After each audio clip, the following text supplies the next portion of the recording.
Hello, welcome back to X-Men Classics. This is episode 32, still in the Spotlight era. So, in this episode, we're covering Marvel Team Up number 4 and Amazing Adventures 14 and 15. Okay?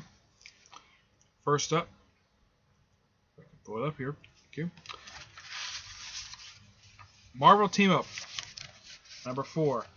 Oh, in case you're wondering, no, the X-Men do not appear in their costumes in this issue. Okay? Now, this issue is written by Jerry Conway, and the artwork is by Gail Kane. Okay? The issue opens up with sort of basically Peter dreaming about fighting Michael Morbius, aka Morbius, living vampire, and he's woken up by his roommate, Harry Osborn. Yes, it's still I think this is before Harry Osborn got out of his attic, but yeah. So Spider-Man sort of calm his head, just puts on his costume, goes on web swinging, and then of course this professor basically, who's trying to researching Michael Morbius, and then Michael Morbius of course just flies through his window, doesn't break it. Of course he opens up the window. He's shocked to see him. He says, "Where are you?" He says, "This is where you're doing, Hans." Of course he slaps him for some reason. Obvious. I'm upsetting you, old friend. Yeah, hopefully trying to cure his condition. Of course, he flies away.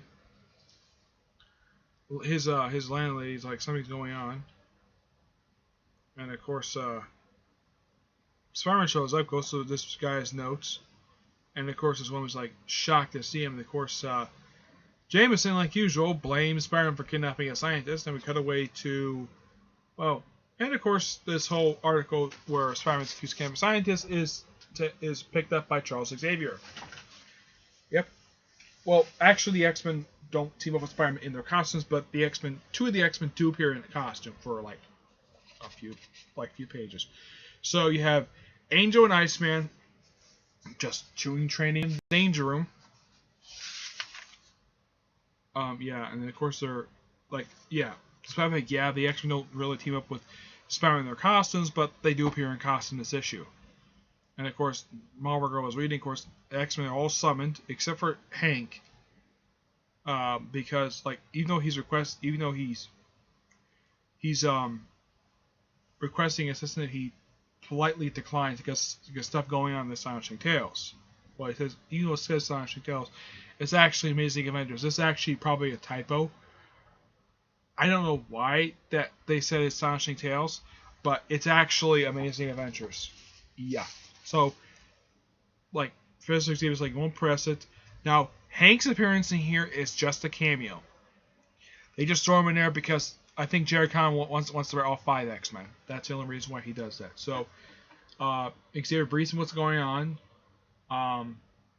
Like a science kidnapping, Spider-Man's accused of it, so he sends the X-Men to sort of clear him.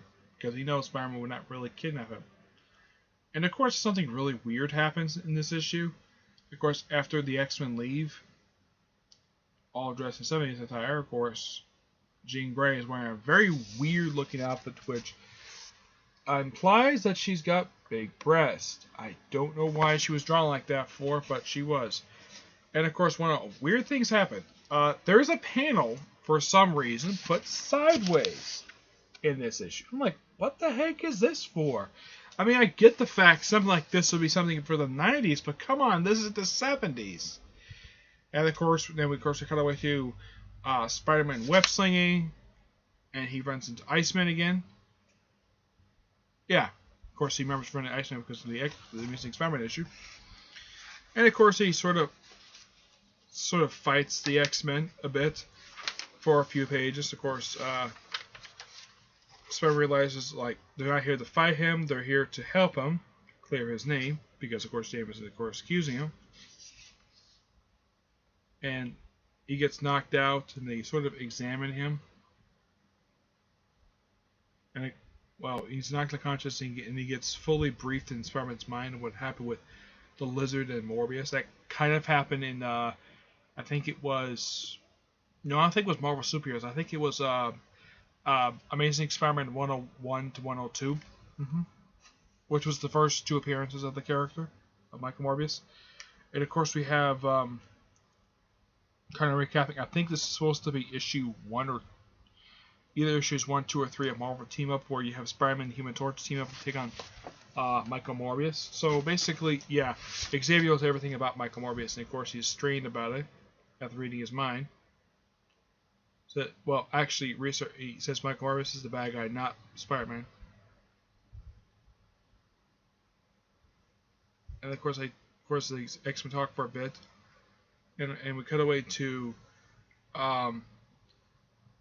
Michael Morbius and his hostage, who he wants the hostage to sort of cure him in a way. Yeah, he wants to cure him.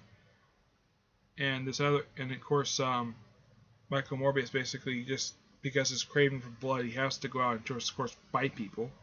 Though in the Amazing Summer cartoon, they changed it to where he absorbed plasma. I don't know. Well, I guess they want to make him a regular vampire. Now, here's the thing about Michael Morbius. At this point in time, this is before the when he first showed up, there was a ban on vampires and werewolves in comics. And of course, that changed when Gwen Stacy died. Yep. So basically, Michael Morbius was a scientific creative vampire instead of like the supernatural version. So, yeah.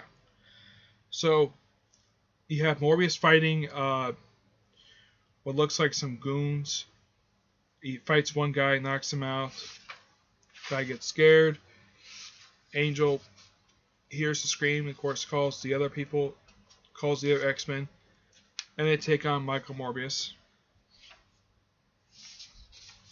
And he sort of takes Jean Grey hostage, and of course he gets blasted by Cyclops, and he gets knocked out.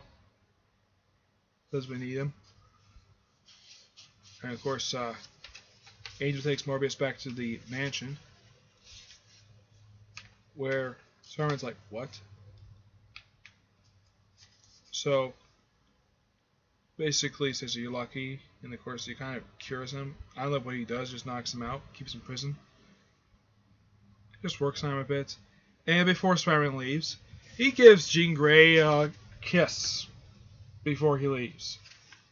Now, in case you're wondering, does Jean Grey and Spider-Man become like, do they try to like go on a date or something? Nope. This just is something really cute that they just throw in there. And Jean Grey's like, oh yeah, that's good. Yep. And it's a nice little issue. We cut back to Amazing Adventures featuring the Beast. We're on issue 14, and pretty much the whole point of this issue is kind of wrap up stuff that happened in the previous 3 issues. That's the whole point of this issue. No creative change, and says you can't escape the Beast, and of course Beast is, well, actually Beast shows up, and this is weird. The story is called The Vampire Machine. I don't think it's named Vampire in this issue, where he shows up at a training site where he's trying to talk to Iron Man. As a matter of fact, there's a training, there's a weapons test going on, and of course they dodge everything, and of course the guards show up, and of course this trigger-happy guard tries shooting the Beast, but because of the metabolism, he heals very instantly. He combats to being very brave, and even though he was under control, thinking he killed him, and Iron Man's like, yeah, it's fine. He's the kind of people I think he's who's mastered of mind control. And then, like, after the Beast leaves, he crushes the trigger-happy guard's gun and fires him on the spot. Yeah. He says, SI does not need a trigger-happy guard. Violence is a last resort, one you don't use without thinking. And if you think, you'll find another way. Yep. And of course, Beast kind of, he wraps it up what happened previous, like 2 issues prior to this one. So he gets back to his apartment, just sits down, and he sort of gets knocked on the door. I think it's Linda Donaldson. Yeah, her first name is Linda. So he has time to put on his mask, but so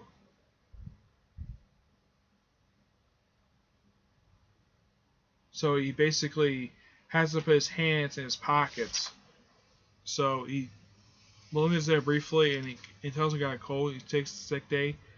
He leaves, and of course he just, well, Why? Never again. If only I had another disguise. Yep. And of course, it just leaves as he came. Goes back to his work and just avoids guards, spooks them, beats. Like, I don't think he beats them. He just tries to get away from them. And then somehow Hank McCoy shows up. Somehow getting a new face and hands. Says and of course Hank introduced himself to Patsy and Buzz, like, McCoy, what are you doing here? And he says, me? I work here. Why I work here? Very difficult running this direction. It was more over the excitement. Been looking for you since yesterday. And of course somehow they talked for a bit, and somehow, yeah, they talked for a little while. He says, I left your apartment a half hour ago. Yes, you said people were looking for me, so I wanted to let people know where I was. Where I thought I bundled up and hurried over here. Yep, catch some mountain activity. And then somehow, basically Buzz, like, I'm gonna take you questioning. You're coming for questioning. Cat the Baxter says beast on the other side of the plant.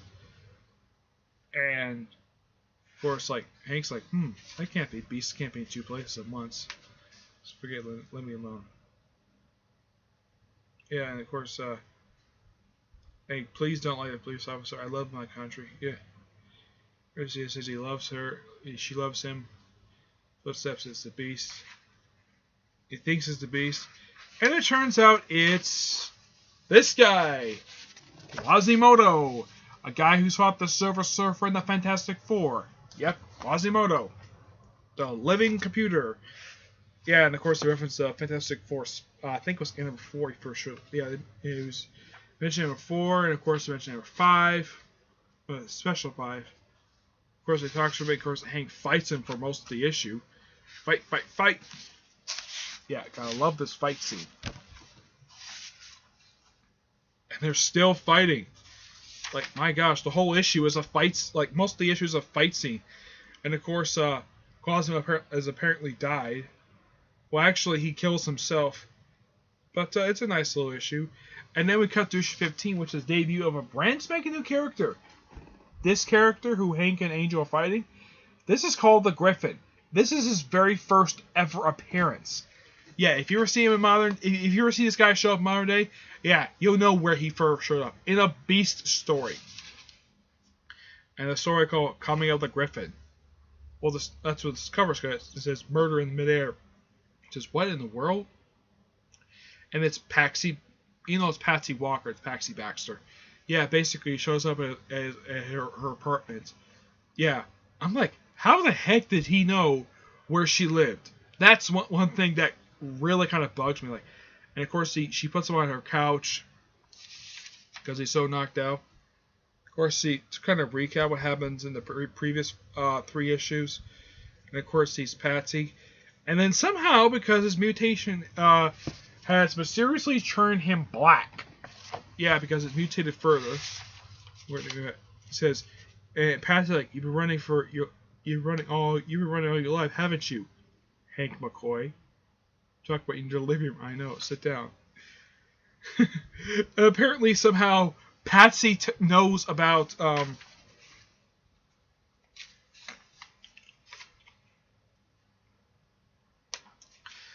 Hank McCoy being the Beast, and of course, Angel's like, yeah, another comment about the Beast, and Hank works and says, like, even though that Professor Xavier doesn't want to go there, but Angel goes there instead, and then we cut away to Hank just jumping around, and of course he runs into the Griffin. Yep, that's the Griffin. And he fights him for a bit, and then Angel shows up. And of course, he watches the fight between between Beast and Griffin. Angel steps into the fight. He gets hit. Well, he gets hit by Griffin during the fight. Beast saves him. Of course, Griffin gets away. And of course, Hank just puts his straps back on, puts his mask on, and puts his gloves on. His glove hands. And of course, Linda spots him. Yeah, sorry about that. Yeah. And of course she contacts her superior, and it turns out basically she's part of the Secret Empire. Yeah, an organization from Captain America comics. Yep, and she's Agent 9. Call Agent 1 basically register a complaint. Yeah, about Quasimodo, what happened in the previous issue. He's like, huh? Quasimodo.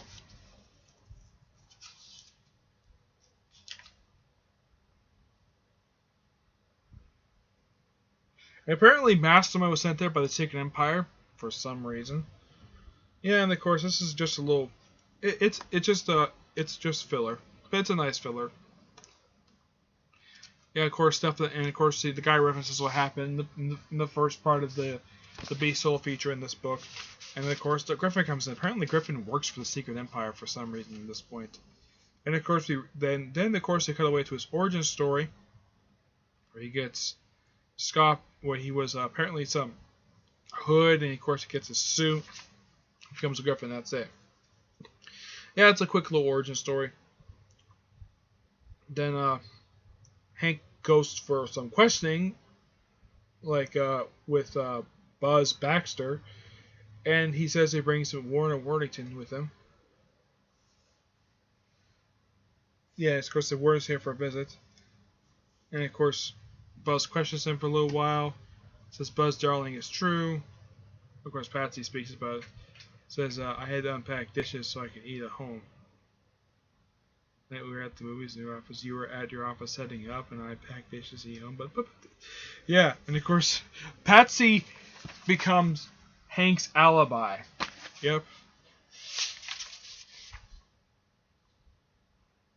But yeah, of course he's let go, and then they switch to their for some reason, Angel is put on his costume for some reason. He just takes off his shirt and just leaves on a pair of pants. Of course, Hank switches down to his outfit, his Speedo.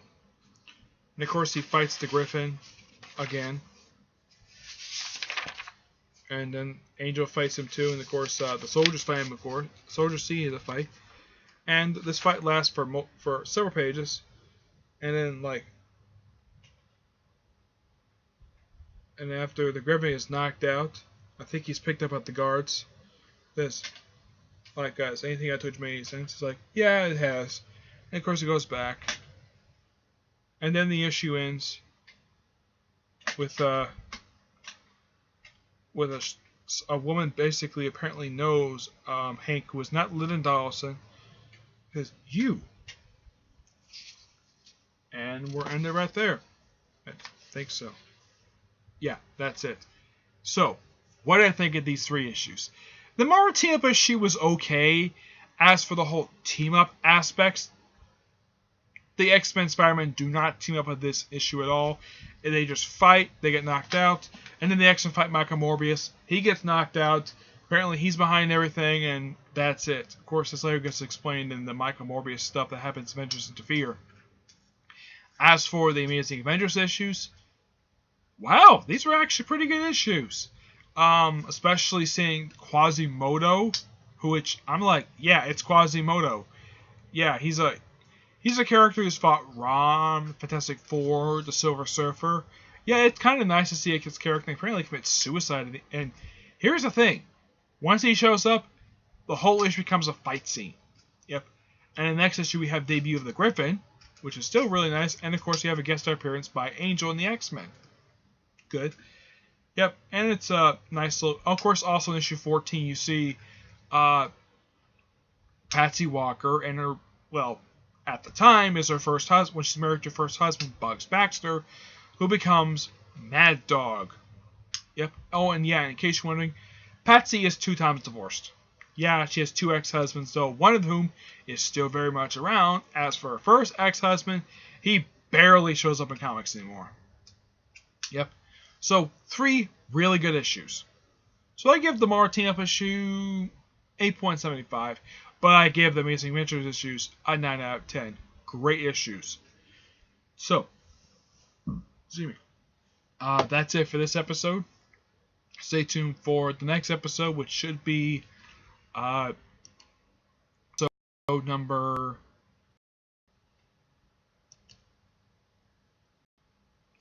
34. Yep. 34 is next episode. Okay?